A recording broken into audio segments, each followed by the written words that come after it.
시편 54편입니다. 구약성경 840면입니다. 하나님의 말씀입니다. 함께 고백드리겠습니다.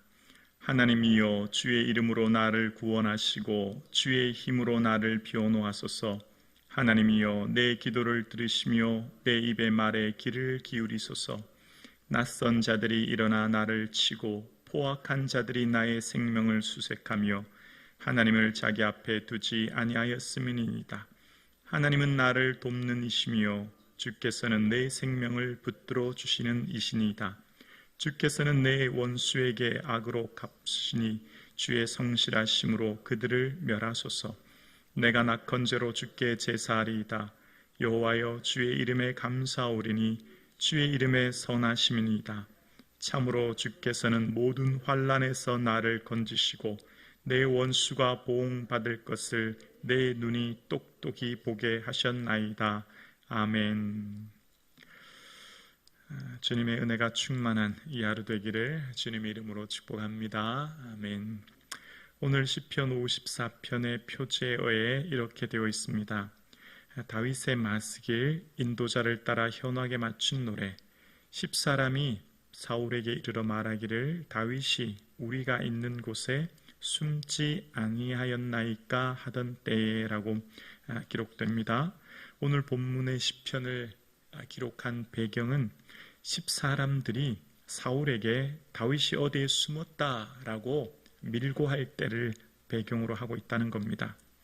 10사람들은 같은 유다 지파입니다. 그런데 웬일인지 다윗을 참 미워했다고 할까요? 그것도 그런 상황이 조금 이해가 되는 것은 이전 그러니까 10사람들이 다윗을 배반할 때가 사무엘상 23장에 나오는데요.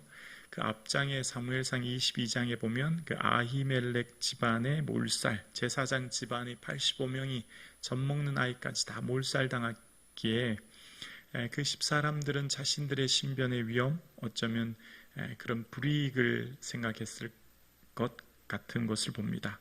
사무엘상 23장 19절에 보면 이런 모습이 나옵니다. 그때의 10사람들이 기브아에 이르러 사울에게 나와서 이르되 다윗이 우리와 함께 광야 남쪽 하길라산 숲을 요새 숨지 아니하였나이까. 10사람들이 기브아, 사울이 있는 고향이죠. 그곳에 가서 말합니다. 다윗이 우리와 함께 광야 남쪽, 그러니까 그 지역 쪽에 있는 같은 다윗이 그 지역에 있으니 고발하지 않을 수 없는 상황을 보게 됩니다. 자, 그런데 이 10사람들이요 한 번으로 그치는 게 아니에요. 또다시 그런 일이 일어납니다. 다윗을 밀고 하는 모습이 사무엘상 26장에도 가면 또다시 똑같이 또 이런 일이 일어납니다. 10사람들은 다윗의 사울에게 가서 하길라산에 숨었다. 이제 그런 얘기를 또다시 하는 겁니다. 자, 그런 배경을 두고 오늘 본문에 시편이 기록된 거예요. 자신을 배반한 사람들의 이야기를 듣고 다급하게 그곳을 벗어나며 도망가야 했던 상황에서 얼마나 마음이 억울하고 또 상처가 되고 힘이 들었겠습니까? 마음이 얼마나 무거웠겠습니까? 그럴 때 다윗은 어떻게 했을까? 다윗의 반응이 오늘 본문에 나옵니다. 타인에 의해서 배반당한 상처의 아픔 속에 다윗의 반응이 1절과 2절에 나옵니다. 하나님이여, 주의 이름으로 나를 구원하시고 주의 힘으로 나를 변호하소서. 하나님이여, 내 기도를 들으시며 내 입의 말에 귀를 기울이소서. 하나님이라고 찾는 겁니다. 10사람들이 한 번도 아니라 두 번이나 자신들을 배반하고 밀고 하여 상처받은 다윗은 먼저 하나님 앞에 나아가는 거예요. 그리고 하나님 앞에 고백하기를, 하나님, 제 마음 아시죠? 나를 좀 변호해 주세요. 하나님께 내 모든 것 아뢰기 시작하는 겁니다. 하나님, 날 구원해 주시고 나를 좀 변호해 주십시오. 이 답답한 마음, 이 상처받은 마음, 이 고통스러운 마음, 분하고 원통한 제 마음 주님 다 아시지요? 제 마음을 좀 변호해 주십시오. 제 마음을 좀 대신 얘기 좀 해 주십시오. 하나님 앞에 나오는 거예요. 여러분, 인생살이 가운데 배반의 상처, 억울함, 고통, 눈물은 주님 앞에 나와야 되는 줄로 압니다. 할렐루야. 주님 앞에 나오는 저와 여러분 되기를 주 이름으로 축원합니다. 그땐 주님 앞에 나오는 때예요. 자, 오늘 다윗이 아주 중요한 고백 하나를 합니다. 우리 2절 함께 고백해 볼까요? 54편 2절입니다. 함께요. 하나님이여 내 기도를 들으시며 내 입의 말에 귀를 기울이소서. 아멘. 다윗은 마음이 너무 아프고 고통스러워서 하나님 앞에 2절에 이렇게 기도하는데요. 하나님 내 기도를 들으시며 그 다음 또 뭐라고 했죠? 나의 입의 말에 귀를 기울이소서. 하나님 앞에서야 하는 말, 그것은 곧 기도인 줄로 믿습니다. 그러니까 오늘 본문의 2절에 보면 기도와 말이 동격으로 같이 되어 있어요. 기도를 들으시며 또 뭐라고요? 입의 말에 귀를 기울이소서. 하나님 앞에서 하는 말은 기도예요. 아멘이십니까? 하나님 앞에서 하는 모든 말은 기도예요. 내 마음의 상처, 아픔, 눈물, 고통 다 아뢰는 것 기도가 되는 것이죠. 사람 앞에서 하는 것은 대화라고 하죠. 넋두리, 하소연, 푸념, 신세 한탄이에요. 잠깐 위로받을 수 있겠지만 그냥 호흡을 메아리치는 소리일 뿐이죠. 하나님 앞에서 하는 기도는 하나님이 들으시는 거예요. 그래서 다윗이 오늘 지금 고백하기를 기도를 들으시며 내 입의 말에 귀를 기울이소서. 기도와 내 입의 말을 동격으로 놓고 있어요. 하나님 앞에서 하는 모든 말은 다 기도가 되는 거예요. 그래서 시편에 등장하는 수많은 원수들을 향한 정말 저주와 같은 말들을 다윗이 쏟아낼 때도 있잖아요. 빌어먹게 하시고 그 상대를 향한 저주의 말입니다. 그러나 하나님 앞에서 하는 모든 고백은 기도가 되는 거예요. 내 마음의 모든 아픔, 상처, 고통을 아뢰는 것, 그것이 오늘 다윗은 주님 앞에 하는 기도임을 고백하고 있습니다. 오늘 함께 예배 드리시는 사랑하는 성도님, 인생을 살아가는 데 있어서 상처 없이 사는 인생은 아마 아무도 없을 것 같아요. 어느 누구가 이 세상을 살아가는데 어떤 사람이 상처 없이 이 세상을 살아갈까요? 이 세상을 살아가는 모든 사람들은 상처와 아픔, 눈물, 고통을 가지고 살아간다 생각합니다. 모든 사람들은 저마다 각자 삶의 자리에서 사람과의 관계를 맺는 것은 다 그런 고통이 있지 않습니까? 그런데 그때 어떻게 하느냐가 너무 중요한데 다윗은 한 번이 아니라 두 번씩 자신의 같은 지파인 유다 지파인 10사람들이 다윗이 숨어 있을 때마다 찾아와 있는 것을 보고 사울에게 밀고하고 고자질해서 자신을 고통스럽게 하는데요. 그럴 때마다 다윗은 하나님을 바라보고 하나님께 기도합니다. 오늘 함께 예배드리시는 사랑하는 성도님, 우리의 모든 아픔과 상처를 오직 주님께만 내어놓을 수 있기를 주의 이름으로 축원합니다. 주께 기도할 수 있기를 원합니다. 그리고 다윗이 포악한 자들의 특징은 하나님을 앞에 두지 않는 사람들이라고 3절에 이야기합니다. 3절에 낯선 자들이 일어나 나를 치고 포악한 자들이 나의 생명을 수색하며 하나님을 자기 앞에 두지 아니하였음이니이다. 다윗은 자신을 공격하는 사울 왕과 3,000명의 군사들을 향해 포악한 자들, 낯선 자들이라고 표현합니다. 그러면서 이 사람들에 대해 특징은, 포악한 자들의 특징은 바로 하나님을 자기 앞에 두지 않는 사람이라고 이야기합니다. 다윗의 삶에 매 순간 고백하는 고백, 시편 16편 8절 기억하시죠? 여호와를 항상 내 앞에 모심이요 그가 내 우편에 계심으로 내가 흔들리지 아니하리로다. 하나님은 항상 여호와를 내 앞에 모시고 살았어요. 다윗은 항상 하나님 앞에서의 삶을 살았어요. 그래서 모든 선택의 순간마다 하나님 앞에서 선택하고 결정하고 나아갔습니다. 그러나 포악한 자들, 악인들의 특징은 하나님을 앞에 두지 않아요. 하나님을 의식하며 살지 않습니다. 하나님을 생각하며 어떤 선택을 하지 않아요.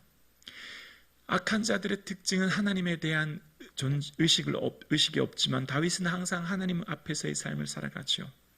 그래서 다윗이 4절에 이렇게 고백합니다. 하나님은 나를 돕는 이시며 주께서는 내 생명을 붙들어 주시는 이시니다. 하나님이 나를 도와주십니다. 하나님이 내 생명 붙들어 주십니다라고 고백하고 있는 거예요. 하나님이 붙드시는데 어떤 누가 그 생명을 해할 수 있겠습니까? 하나님 보호하시고 붙드시는데 어느 누가 감히 다윗의 생명을 해할 수 있냐고요. 다윗은 다윗의 삶 가운데 하나님을 내 앞에 모시고 살았기 때문에 하나님 저 보고 계시죠? 하나님 지금 나와 함께하고 계시죠? 그 하나님만이 저를 도와주실 수 있고 하나님 제 생명 붙들어 주십니다. 늘 고백하며 살았고, 그래서 다윗의 삶 가운데서는 주를 의지하며 믿음 가운데 흔들리지 않았음을 고백합니다. 여러분 돕는 사람 누구예요? 오늘 이 새벽 예배 나와 예배 드리시는 사랑하는 성도님들, 여러분을 도와주시는 분이 누구예요? 살아계신 하나님이신 줄로 믿습니다. 하나님이 여러분을 붙들고 계세요. 여러분의 생명 하나님이 붙들고 계세요. 우리의 삶 가운데 디모데후전서 4장에 보면 육체 연단은 약간의 유익이 있으나 경건은 범사에 유익하니 금생과 내생의 약속이 있느니라. 세번역 성경은 이렇게 번역하죠. 몸의 훈련은 약간의 유익이 있으나 경건의 훈련은 모든 면에 유익하니 이 세상과 장차 올 세상의 생명을 약속해 줍니다. 여러분, 우리가 건강하기 위해서 좋은 음식 먹고 식단 관리하고 몸의 운동 부지런히 해야 됩니다. 지혜죠. 몸을 잘 관리해야 돼요. 육체 연단, 몸의 훈련은 약간의 유익이 있어요. 왜 약간이란 표현을 썼을까요? 이 땅을 살아가는 동안 우리 몸을 잘 관리하여 건강에 보낼 수 있다고 하는 거예요. 그런데 경건의 훈련, 우리의 삶을 거룩하게 살아가는 삶, 하나님을 온전히 예배하는 삶은 이 세상뿐만 아니라 금생과 내생에 하나님 나라에 주실 생명을 약속으로 기업을 얻게 되는 은혜를 얻는다는 거예요. 그러니까 우리의 삶 가운데 육체의 훈련이 중요합니다. 우리의 삶의 건강을 관리하는 게 중요해요. 그러나 그보다 더 중요한 가치는 경건의 훈련이지요. 하나님을 예배하고 거룩하게 살아가는 삶은 이 세상뿐만 아니라 주님 앞에 설 그날까지의 우리의 삶에 참된 유익이 됨을 이야기하는 거예요. 오늘 함께 예배드리시는 사랑하는 성도님, 오늘 우리의 생명을 붙들어 주시는 하나님을 바라보며 우리는 이 세상이 전부가 아니에요. 우리는 곧 주님 앞에 서야 됩니다. 그날에 설 그날을 바라보고 오늘을 선택하며 살아갈 수 있기를 주의 이름으로 축원합니다. 그래서 하나님 앞에서의 삶을 살아가는 다윗은 하나님 모든 삶의 주관자임을 알고 계셨어요. 마치 한나의 고백처럼 하나님은 어떤 분이십니까? 죽이기도 하시고 살리기도 하시고 가난하게도 하시고 부하게도 하시고 낮추기도 하시고 높이시기도 하시는 그 하나님, 모든 것을 주관하시는 하나님을 의지했죠. 그래서 하나님께 다시 5절에서 7절까지 고백하면서 다윗의 반응이 나옵니다. 5절 6절이요. 주께서는 내 원수에게 악으로 갚으시리니 주의 성실하심으로 그들을 멸하소서. 내가 6절이요. 내가 낙헌제로 주께 감사하리이다. 여호와여 주의 이름에 감사오리니 주의 이름이 선하심이니이다. 하나님 내 앞에 모시고 사는 다윗은 하나님만이 나를 돕는 분이시고 내 생명을 붙들어 주십니다. 그래서 주님께서 악한 자를 다 갚아주실 것이고 악한 자들을 보응하시는 분은 하나님이신 것을 믿었어요. 그랬더니 다윗의 삶에 그렇게 함으로 다윗은 뭐 하냐면 예배의 삶을 사는 거예요. 6절의 낙헌제는 자원함으로 드리는 감사 예배 아닙니까? 감사함으로 드리는 화목제물이라고 레위기 7장에 이야기합니다. 그러니까 하나님 앞에 감사함으로 드리는 예배, 자원하에 드리는 예배가 낙헌제예요. 지금 다윗이 쫓기고 있어요. 10사람들의 밀고로 인해서 다윗이 광야를 도망다녀요. 마음이 슬프고 마음의 그 상처, 나와 같은 지파인 사람들의 배반으로 인한 고통, 아픔 가운데 있는데 다윗은 하나님께 나아가 예배하며 제사합니다. 감사 예배를 드릴 수 있어요. 그리고 6절에 보면 주의 이름으로 감사하고 주의 선하심을 찬양합니다. 어떻게 이게 가능할까요? 하나님 살아계시고 하나님 날 붙들어 주고 계심을 믿기 때문이에요. 오늘 저와 여러분의 삶을 하나님 붙들고 계신 줄로 믿습니다. 그래서 우리의 삶은 고난 중에도 견뎌낼 수 있어요. 주의 계획을 믿기 때문입니다. 눈물 날 일 많지만 기도할 수 있어요. 억울할 일 많지만 주를 위해 참아요. 주의 일하심을 바라보기 때문이에요. 다윗의 삶 가운데 늘 주님의 일하심을 바라보고 믿고 나갑니다. 사울이 아무리 많은 군사를 동원해도, 사울이 아무리 많은 방법을 써도, 계략을 써도 다윗을 잡을 수도, 머리털 하나 상할 수도 없었어요. 여러분, 이스라엘은 강원도 정도 크기만 하다고 합니다. 그러면 다윗이 강원도 크기만한 땅에 다윗이 숨어 있다면, 여러분, 군사들을 이끌고 요새요새 배치하고 잡으면 마음먹으면 못 잡을까요? 그런데 사울은요, 아무리 애를 써도 10년이라는 시간이 지나지만 다윗을 잡지 못해요. 어떻게 그게 가능할까요? 하나님께서 다윗을 보호하시고 은혜 베풀어 주신 줄로 믿습니다. 다윗의 그 고백대로, 다윗이 늘 고백했던 것처럼 하나님이 내 생명 붙들어 주시고 하나님이 나를 도와주십니다 라고 하는 그 믿음대로 하나님이 다윗을 보호해 주셨어요. 그것을 성경은 증명합니다. 그리고 기록으로 남기지요. 사무엘상 23장 14절입니다. 첫 번째 10사람들이 고자질할 때 그 상황의 배경입니다. 다윗이 광야 요새도 있었고 10광야 산골에도 머물렀으므로 사울이 매일 찾되 하나님이 그를 그의 손에 넘기지 아니하시니라. 첫 번째 10사람들이 자신들의 가까이 다윗에 왔다고 고자질할 때 사울이 찾지만 찾지 못하는 겁니다. 하나님이 그를 그의 손에 넘기지 아니하셨다는 것입니다. 두 번째 고자질했을 때도 마찬가지예요. 10사람들이 고자질해서 3,000명이 넘는 많은 군사들을 이끌고 다윗에게 옵니다. 그러나 찾지 못하고 밤에 잠이 들었을 때 다윗은 창과 물병을 가지고 나오지요. 다윗은 사위를 죽이지 않아요. 그러면서 그때 상황을 사무엘상 26장 12절에 이렇게 기록합니다. 다윗이 사울의 머리 곁에서 창과 물병을 가지고 떠나가되 아무도 보거나 눈치채지 못하고 깨어있는 사람도 없었으니 이는 여호와께서 그들을 깊이 잠들게 하셨으므로 그들이 다 잠들어 있었기 때문이었더라. 아멘. 다윗의 믿음대로 하나님은 다윗을 지키시고 보호하고 계셨어요. 하나님께서는 다윗을 매 순간 늘 불꽃 같은 눈동자로 다윗을 지키고 계셨던 거죠. 여러분, 하나님께서 오늘 이 시대에 우리를 다윗처럼 지키고 계신 줄로 믿습니다. 하나님께서 우리를 매 순간마다 붙들고 계시는 거예요. 그래서 어떠한 고난과 어려움이 와도 주님 바라보시고 사람 의지하지 마시고, 혹 사람에게 의해서 배반의 상처와 아픔이 있다고 해도 주님 앞에 나와 기도함으로 주의 위로를 누릴 수 있는 저와 여러분 되기를 주님의 이름으로 축복합니다.